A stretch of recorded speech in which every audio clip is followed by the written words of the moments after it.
남편 박민혁의 꿈을 이뤄주기 위해 나는 부모님이 남겨주신 전 재산을 쏟아부어 모르테크라는 화장품 회사를 차려주었다. 그를 모두가 부러워하는 청년 CEO로 만들어주고 나는 무대 뒤에 전업주부로 물러났다. 우스운 건 시댁 식구 모두가 그 회사를 남편이 맨손으로 일군 것이라 믿는다는 사실이었다. 시어머니는 매일같이 나를 타박했다.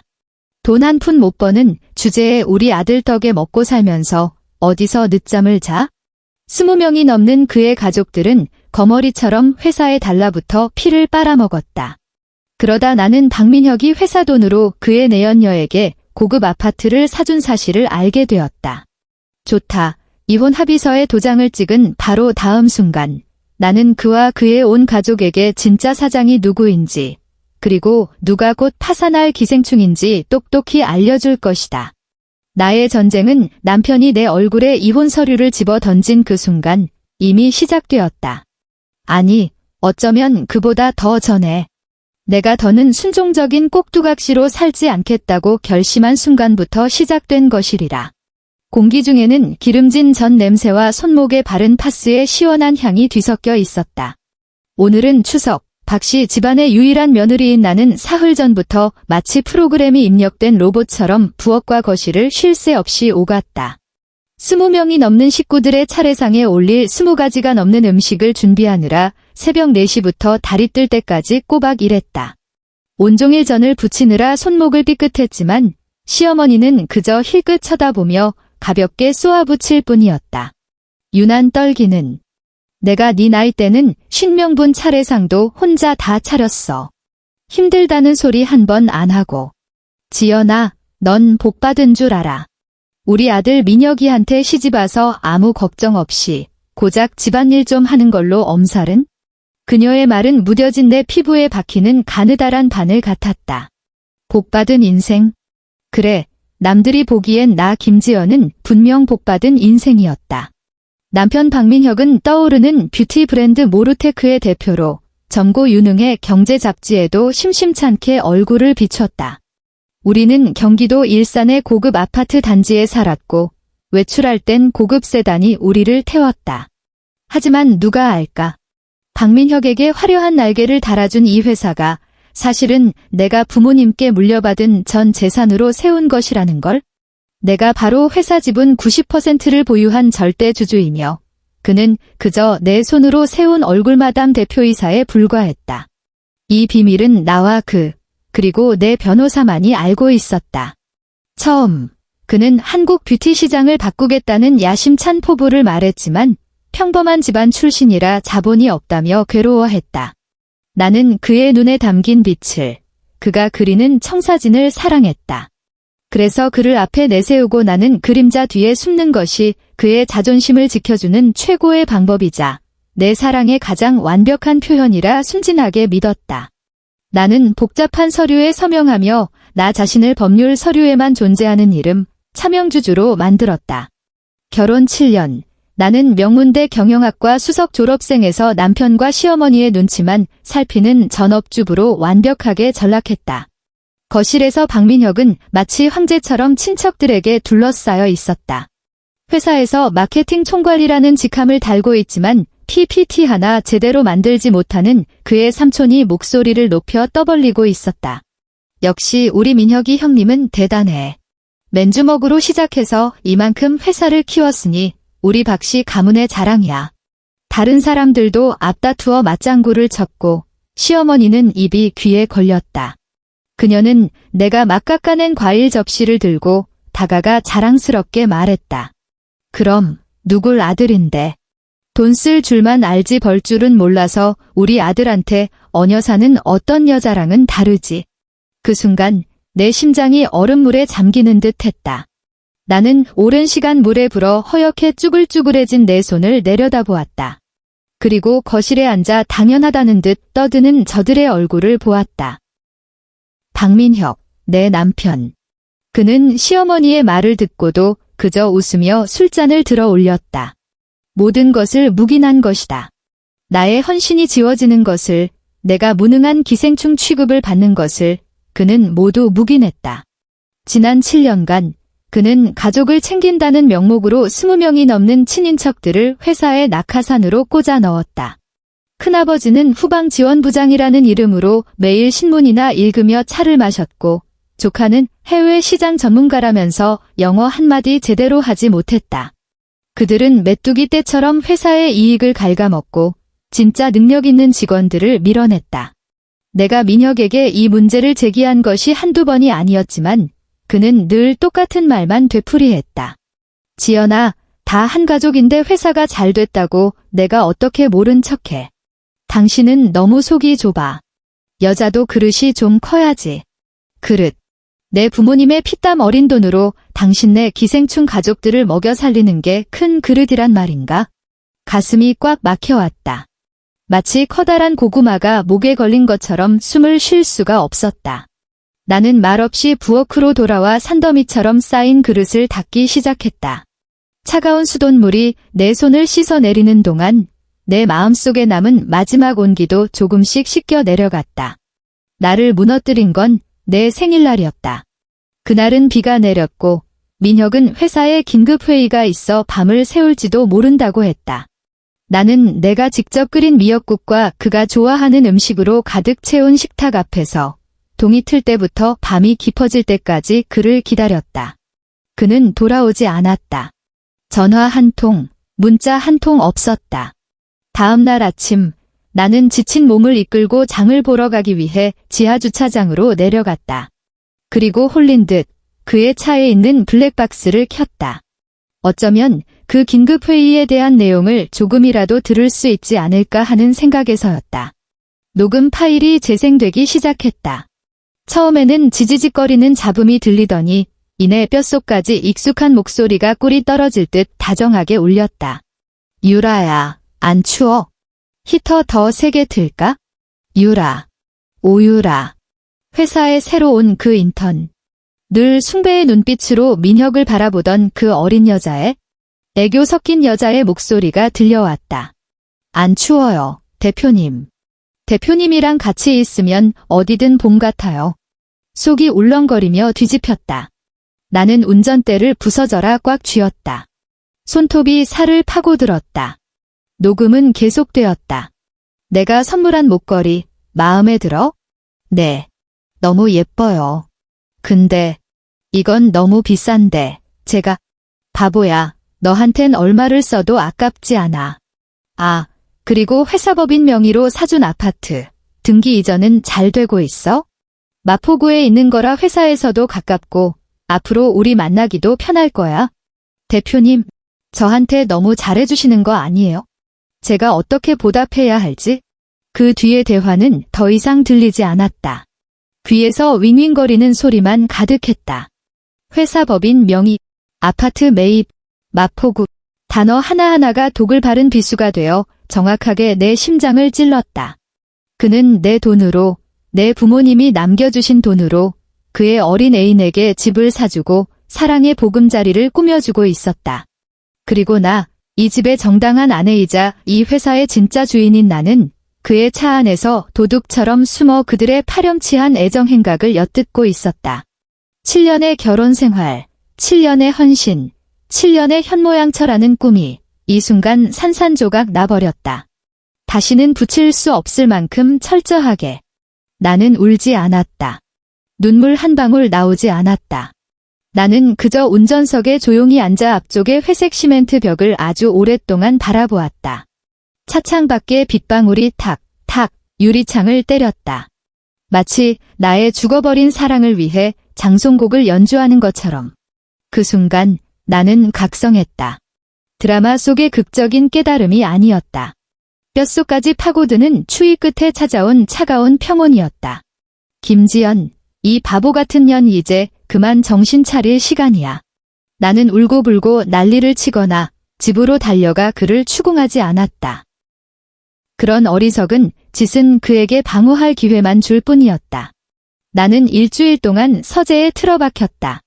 나는 서랍 가장 깊은 곳에서 아주 오랫동안 쓰지 않았던 검은 뿔테 안경을 찾아냈다.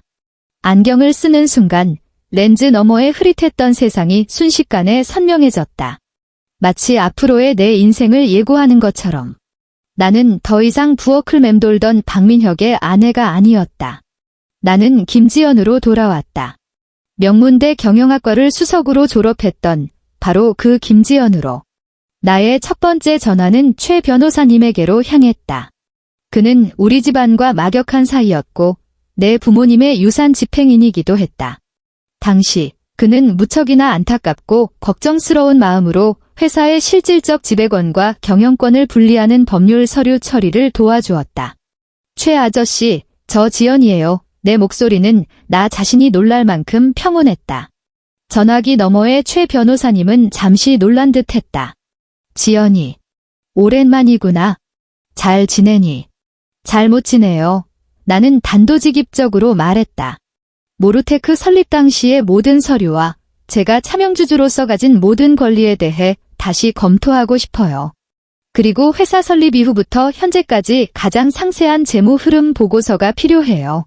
최 변호사님은 몇 초간 침묵하더니 모든 것을 이해했다는 듯한 톤으로 말했다. 알겠다. 언제든 괜찮다, 지연아. 그 서류들은 내가 전부 안전하게 보관하고 있단다. 전화를 끊고 나는 길게 숨을 내쉬었다. 첫걸음은 떼었다. 다음은 증거 수집이었다. 박민혁이 나를 무시했던 바로 그 오만함이 이제 나의 가장 날카로운 무기가 될 것이었다. 그날 밤, 그가 짙은 술 냄새와 낯선 향수 냄새를 풍기며 집에 돌아왔을 때 나는 평소처럼 잔소리를 하는 대신 다정하게 숙취 해소제를 건넸다. 그는 조금 의외라는 듯 나를 보며 말했다. 오늘따라 왜 이렇게 얌전해? 나는 고개를 숙이며 씁쓸한 미소를 지었다. 그냥 몇 년 동안 집에만 있다 보니 사회랑 너무 단절된 것 같아서요.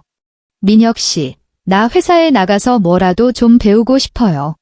하다못해 차를 타다 주는 일이라도 괜찮으니까 매일 집에서 쓸데없는 생각하는 것보단 나을 것 같아요. 그의 눈에 서렸던 경계심은 순식간에 경멸과 한 줄기 동정심으로 바뀌었다. 당신이 회사에, 그는 무슨 엄청난 농담이라도 들은 것처럼 피식 웃었다. 뭐, 그것도 좋겠네. 집에만 있다가 병나는 것보단 낫지? 행정팀에 말해서 적당한 자리 하나 알아봐 줄게. 대신 나한테 방해만 되지 않게 해. 고마워요, 여보. 나는 부드럽게 말했지만 속으로는 차갑게 비웃었다. 그래, 내 눈에는 내가 그저 무능하고 내가 베푸는 자선에나 기대야 하는 가정주부겠지? 내가 그토록 자랑스러워하는 그 왕국이 실은 내 땅 위에 세워진 모래성이었다는 걸 곧 알게 될 거야. 다음 날, 나는 대표이사 사모님이라는 특별한 신분으로 모르테크에 첫 출근을 했다. 박민혁은 역시 약속대로 나에게 탕비실 근처의 구석진 자리를 내주었다. 직함은 행정보조, 매일 하는 일은 서류 복사와 잡동사니 정리였다.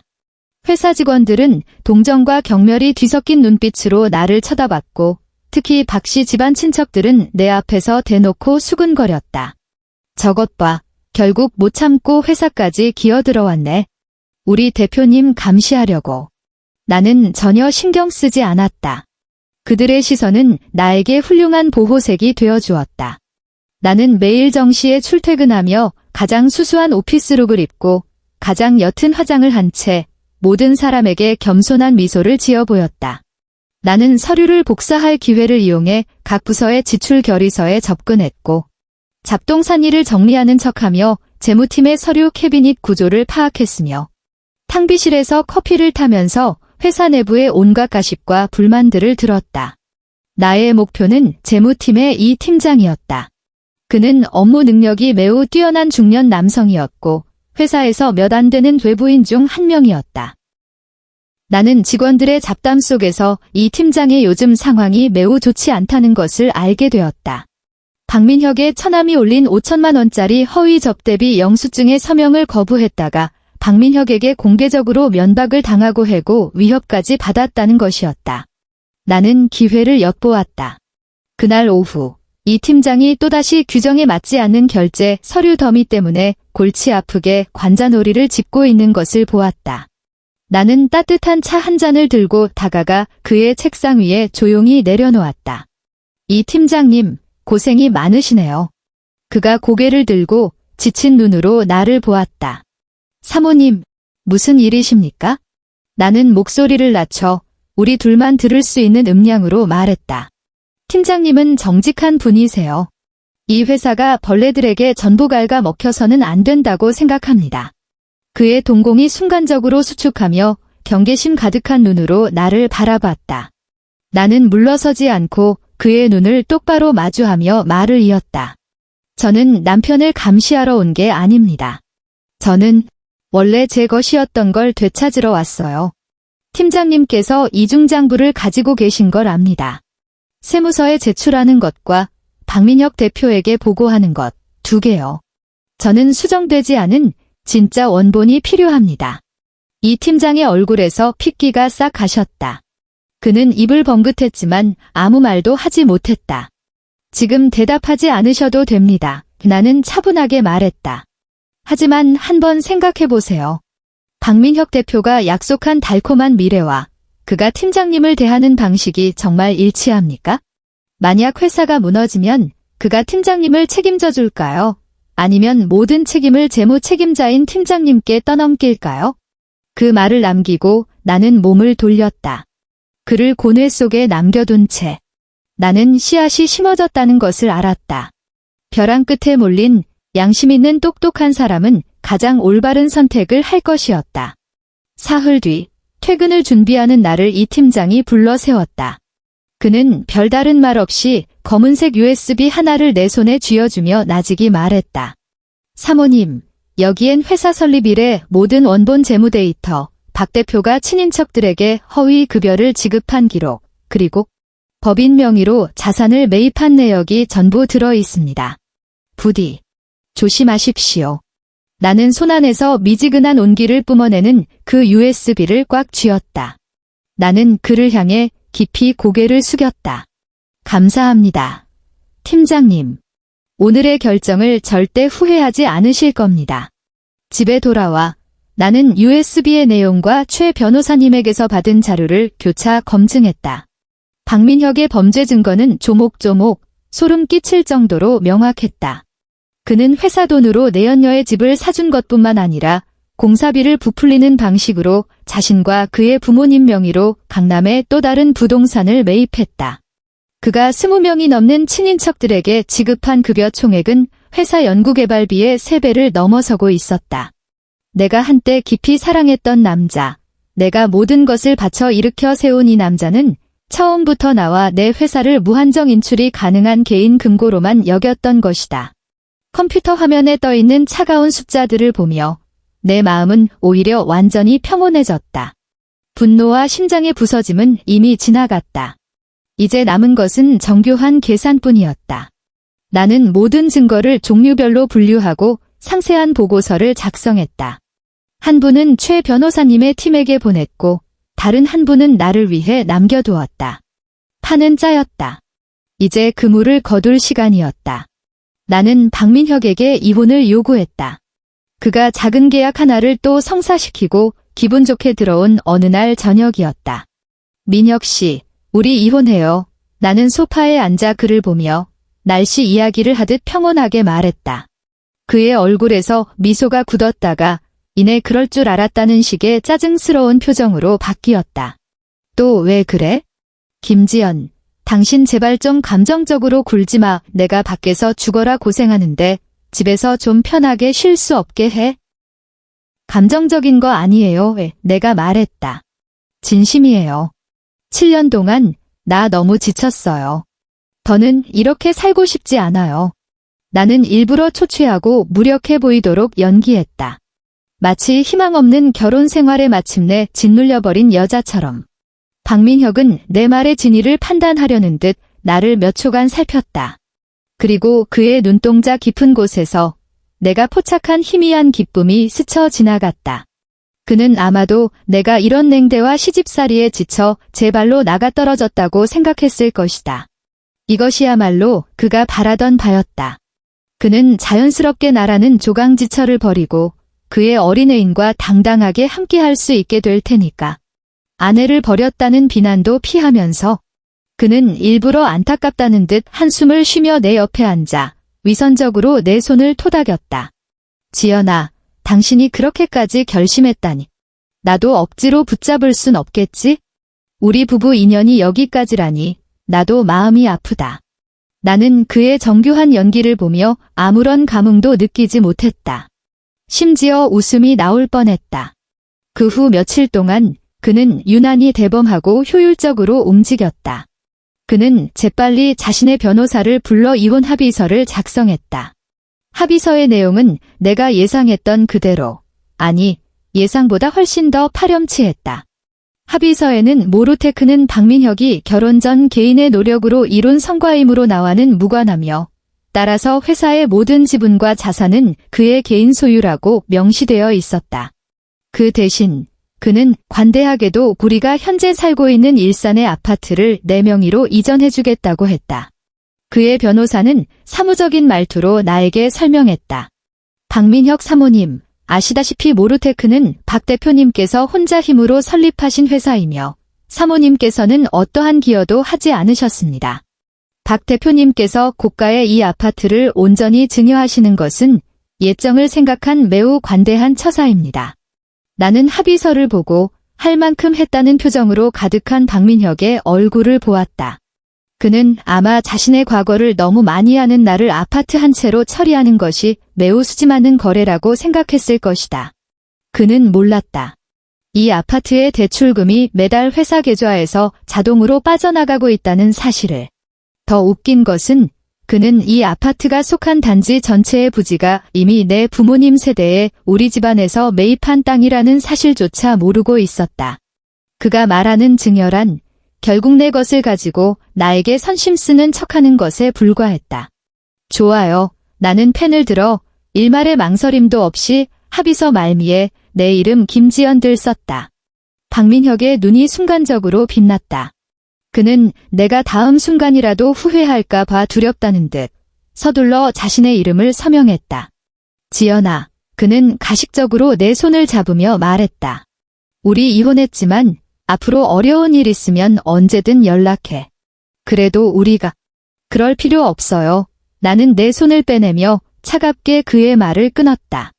박민혁 씨, 앞으로 하시는 일 모두 순탄하시길 바랍니다. 갓 발급된 따끈한 이혼 서류를 들고 우리는 가정법원을 나섰다.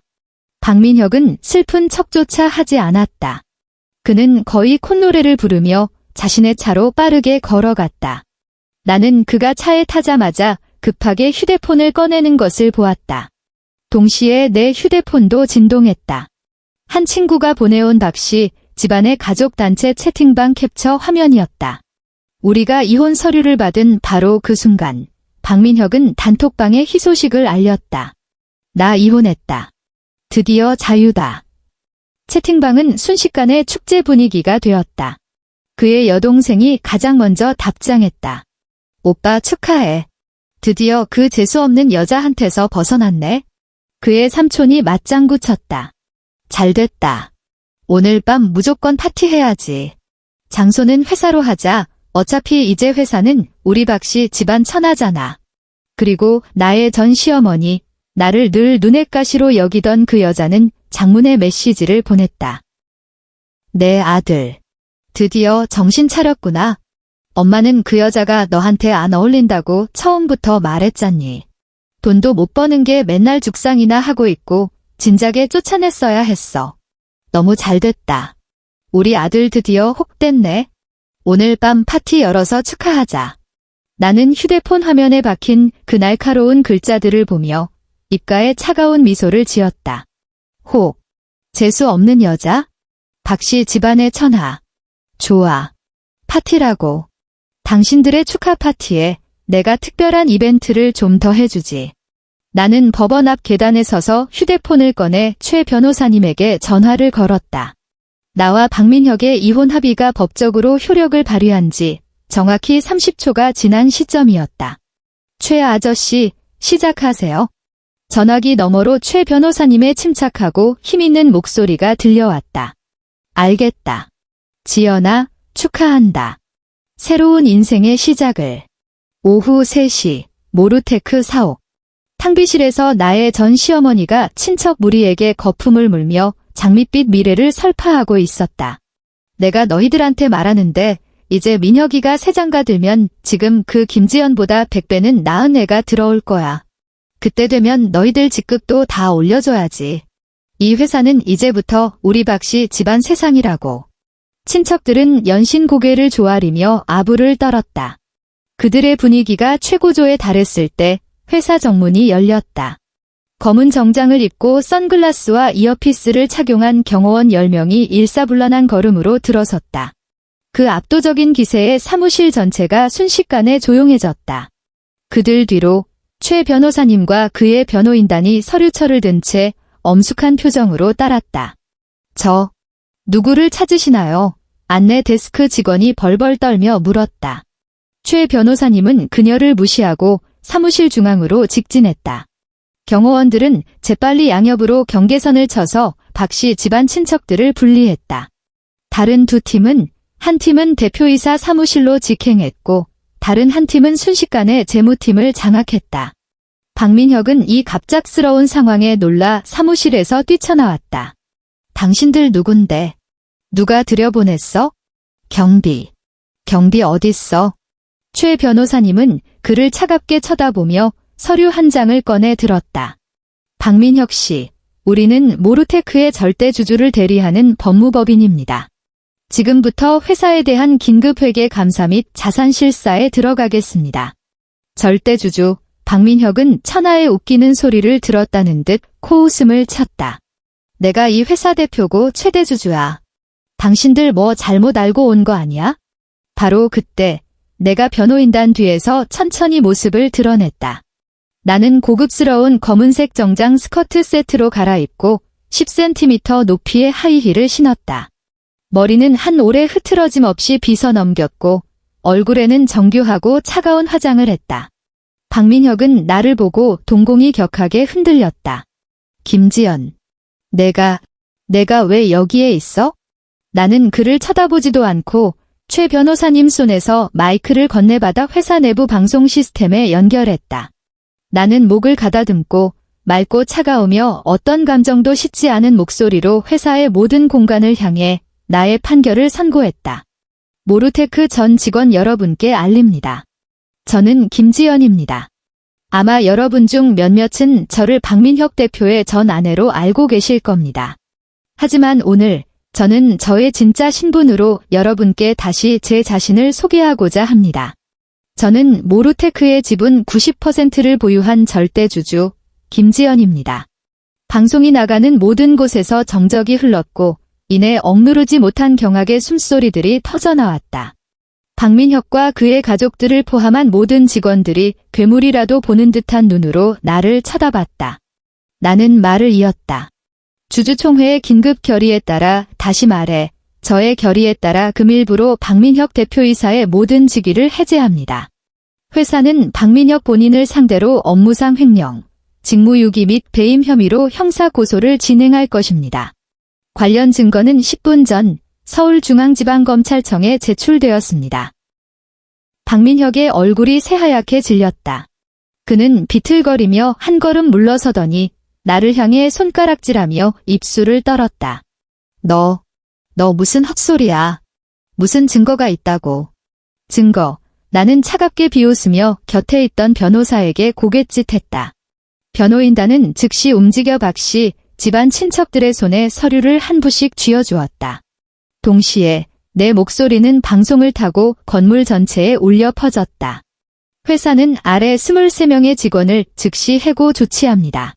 사유는 장기 무단결근, 업무 능력 미달, 그리고 박민혁의 직무 범죄에 대한 공모입니다. 여러분 각자 손에 들고 있는 것이 바로 해고 통지서입니다. 그리고 민사소송 예고장도 함께 들어 있습니다. 회사 법무팀은 여러분이 입사일에 허위 청구, 부당 수령 등의 형태로 취득한 모든 부당이득, 총액 약 37억 원에 대한 환수 절차에 들어갈 것입니다.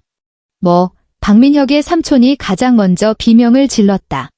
그는 손에 들린 서류를 보고 귀신이라도 본 듯 소리쳤다. 해고. 돈을 뱉어내라고? 말도 안 돼. 여긴 내 조카 회사야. 그리고 나의 전 시어머니가 마침내 충격에서 벗어났다. 그녀는 미친 암사자처럼 인파를 해치고 나에게 달려들어 머리채를 잡으려 했다. 입에서는 날카로운 비명이 터져나왔다. 이 독한 년. 이 여우 같은 년. 내가 내 아들한테 무슨 짓을 한 거야? 이건 내 아들 회사야. 내가 뭔데?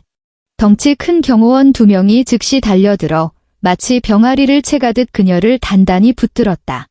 그녀는 내 앞에서 흉측한 얼굴로 미친 듯이 발버둥 쳤다. 나는 천천히 그녀 앞으로 걸어가 싸늘한 눈으로 그녀를 내려다보았다. 나는 핸드백에서 마지막 서류 한 장을 꺼내 그녀의 눈앞에 가볍게 내밀었다. 그것은 자산 동결 통지서였다. 어머님, 나는 서머님이라는 단어에 힘을 주어 발음했다. 이제 본인 걱정이나 하시는 게 좋을 거예요.